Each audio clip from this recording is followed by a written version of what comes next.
ನಮಸ್ಕಾರ. ಕನ್ನಡಪ್ರಭ.com ನ್ಯೂಸ್ ಬುಲೆಟಿನ್ಗೆ ಸ್ವಾಗತ. Camera person Shashidhar Bhyrappa ಜೊತೆ ನಾನು ವಿಶ್ವನಾಥ್ ಸಿದ್ದಪ್ಪ. ಇಂದಿನ ಪ್ರಮುಖ ಸುದ್ದಿಗಳು. ರಾಜ್ಯದ ದಾವಣಗೆರೆ ದಕ್ಷಿಣ ಮತ್ತು ಬಾಗಲಕೋಟೆ ಕ್ಷೇತ್ರಗಳ ಉಪಚುನಾವಣೆಗೆ ಕಾಂಗ್ರೆಸ್ನಲ್ಲಿ ಟಿಕೆಟ್ ಹಂಚಿಕೆ ಗಗ್ಗಂಟು ಇನ್ನೂ ಬಗೆಹರಿದಿಲ್ಲ. ಈ ನಡುವೆ ದಾವಣಗೆರೆ ದಕ್ಷಿಣ ಕ್ಷೇತ್ರದಿಂದ ದಿವಂಗತ ಶಾಮನೂರು ಶಿವಶಂಕರಪ್ಪ ಅವರ ಮೊಮ್ಮಗ ಸಮರ್ಥ್ ಶಾಮನೂರು ಶುಕ್ರವಾರ ನಾಮಪತ್ರ ಸಲ್ಲಿಸಿದ್ದಾರೆ. ಇಂದು ಮಧ್ಯಾಹ್ನ ತಮ್ಮ ತಾಯಿ ಸಂಸದೆ ಡಾಕ್ಟರ್ ಪ್ರಭಾ ಮಲ್ಲಿಕಾರ್ಜುನ್ ಸೇರಿದಂತೆ ಆಪ್ತರೊಂದಿಗೆ ತೆರಳಿ ಸಮರ್ಥ್ ನಾಮಪತ್ರ ಸಲ್ಲಿಸಿದರು. ಸಮರ್ಥ್ ಬಿ ಫಾರಂ ಇಲ್ಲದೆಯೇ ಕಾಂಗ್ರೆಸ್ ಪರವಾಗಿ ಮಾತ್ರವಲ್ಲದೆ ಪಕ್ಷೇತರ ಅಭ್ಯರ್ಥಿಯಾಗಿಯೂ ನಾಮಪತ್ರ ಸಲ್ಲಿಸಿರುವುದು ಚರ್ಚೆಗೆ ಕಾರಣವಾಗಿದೆ. ಬಾಗಲಕೋಟೆ ದಾವಣಗೆರೆ ದಕ್ಷಿಣ ಕ್ಷೇತ್ರದ ಕಾಂಗ್ರೆಸ್ ಅಭ್ಯರ್ಥಿಗಳನ್ನು ಅಂತಿಮಗೊಳಿಸಲು ಕರ್ನಾಟಕ ಕಾಂಗ್ರೆಸ್ ಉಸ್ತುವಾರಿ ರಣದೀಪ್ ಸಿಂಗ್ ಸುರ್ಜೇವಾಲಾ ಬೆಂಗಳೂರಿಗೆ ಆಗಮಿಸಿದ್ದಾರೆ.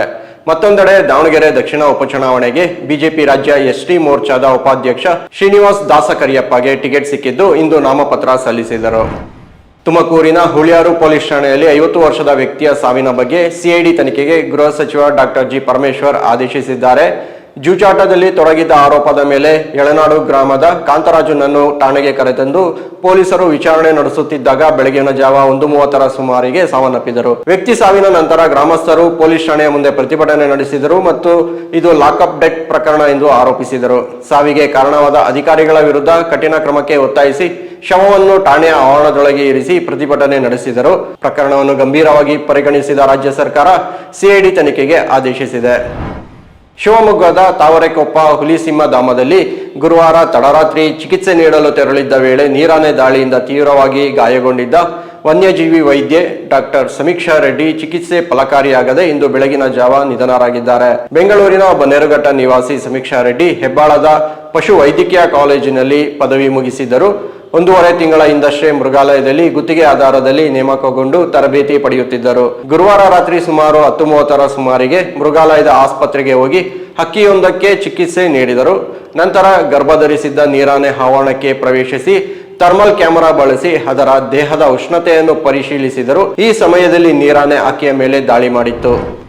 ಮುಖ್ಯಮಂತ್ರಿ ಸಿದ್ದರಾಮಯ್ಯ ಆದೇಶದ ಮೇರೆಗೆ ತನ್ನ ಆಸ್ತಿಯನ್ನು ವಶಪಡಿಸಿಕೊಳ್ಳಲು ಬೆದರಿಕೆಗಳು ಬರುತ್ತಿವೆ ಎಂದು ಆರೋಪಿಸಿ ಸಲ್ಲಿಸಲಾಗಿದ್ದ ಅರ್ಜಿಯ ವಿಚಾರಣೆ ನಡೆಸಲು ಸುಪ್ರೀಂ ಕೋರ್ಟ್ ನಿರಾಕರಿಸಿದೆ. ಶುಕ್ರವಾರ ನಡೆದ ವಿಚಾರಣೆಯ ಸಂದರ್ಭದಲ್ಲಿ ಸುಪ್ರೀಂ ಕೋರ್ಟ್ ನ್ಯಾಯಾಲಯದಲ್ಲಿ ರಾಜಕೀಯ ಹೋರಾಟ ಬೇಡ ಎಂದು ಹೇಳಿದೆ.